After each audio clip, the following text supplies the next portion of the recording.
Grantham concerning a predictive data analytic technology for child welfare pilot program and in connection therewith making an appropriation. Senator Grantham.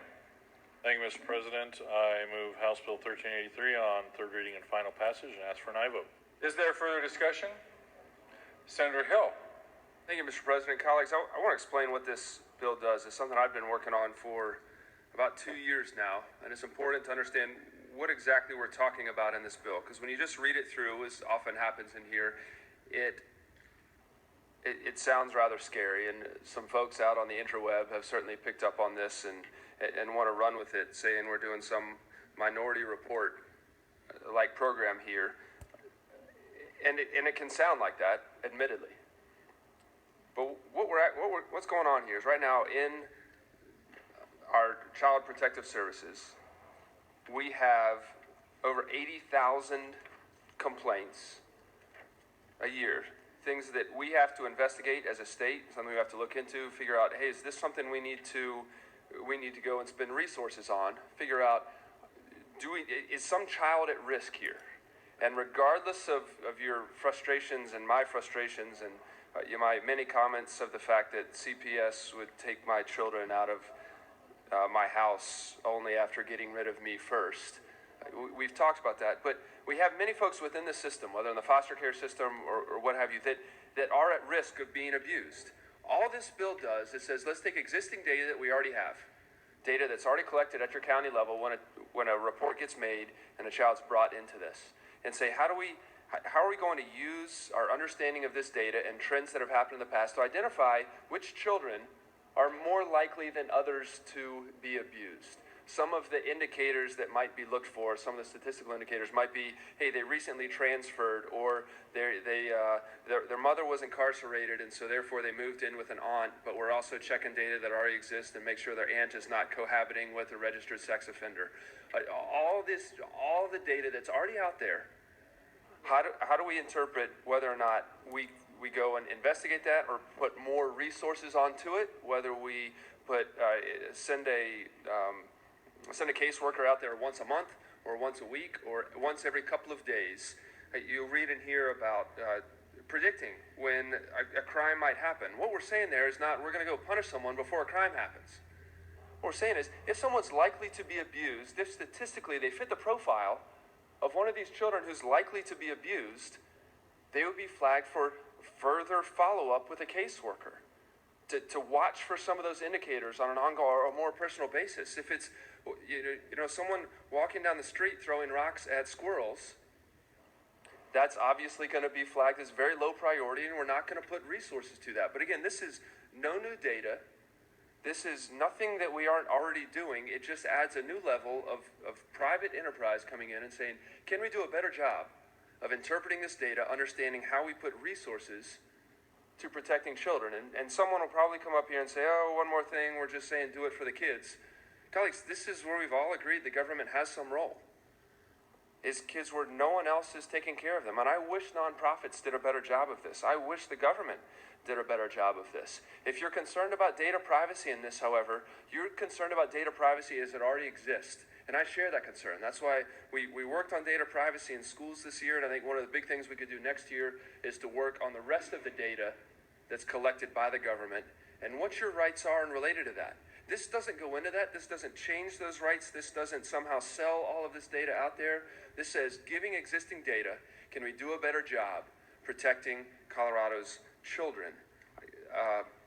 Because I don't know how else to say this fits within what many of us came here to do. Some of us came here and said, how do we reduce dependency on government programs? This does it. This says, hey, let's use data and say, let's not just have more and more and more caseworkers out there. Let's identify those cases that really need support. For those of us that say, hey, we really think the government has a role in this, you should support this bill because this makes the government's role much more effective while not intruding and intervening in many of these other reports that are made but don't fit a profile of real risk.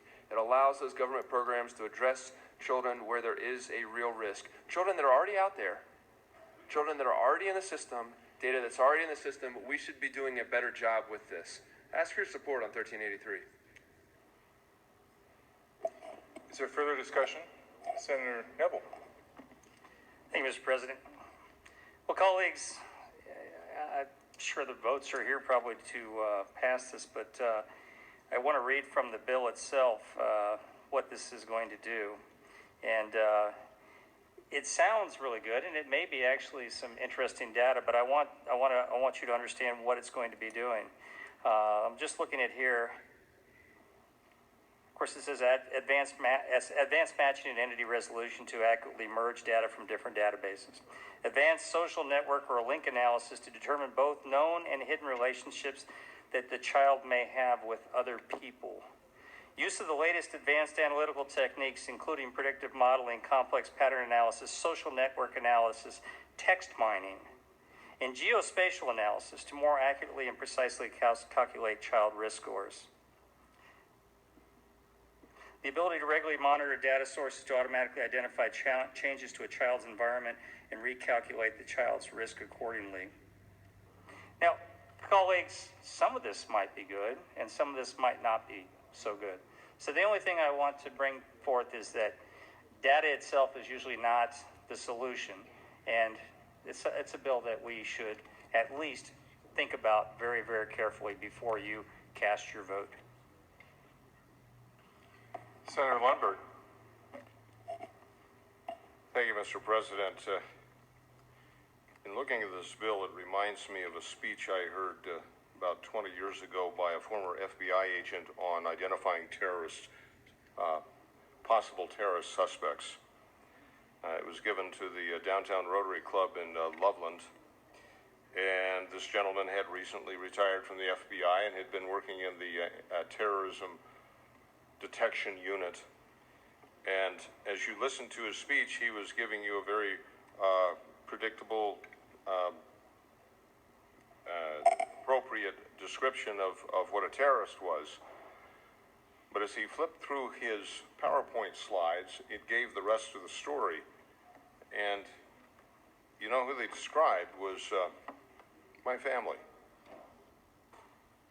because I homeschool. And yeah, here are the other elements. I attended church more than once a week. So I fit outside of the norm of what they expected. And when I look at this as high noble an intent here, the predictive analysis is dependent upon the expectation of what is good for the child and what is not. And that's a battle that we've had here for a very long time. What is the best interest of the child? And where are the risk factors and where are they not?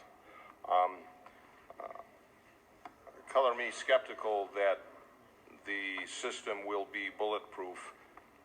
I'm not going to support the bill. Is there further discussion?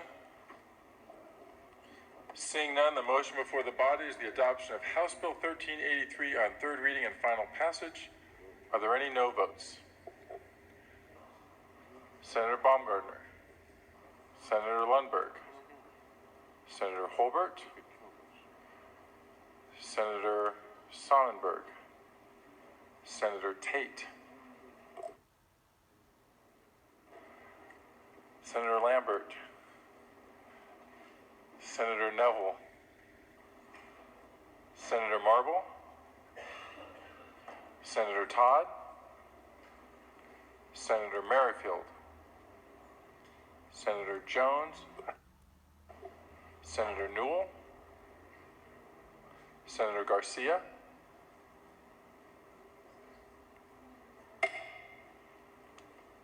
Senator Carroll, Senator Woods, Senator Aguilar, Senator Stedman,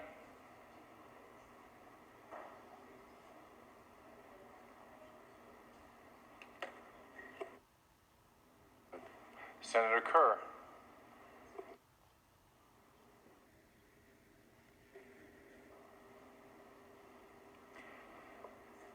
with 16 ayes, 17 noes, 0 absent, 2 excused, House Bill 1383 is lost.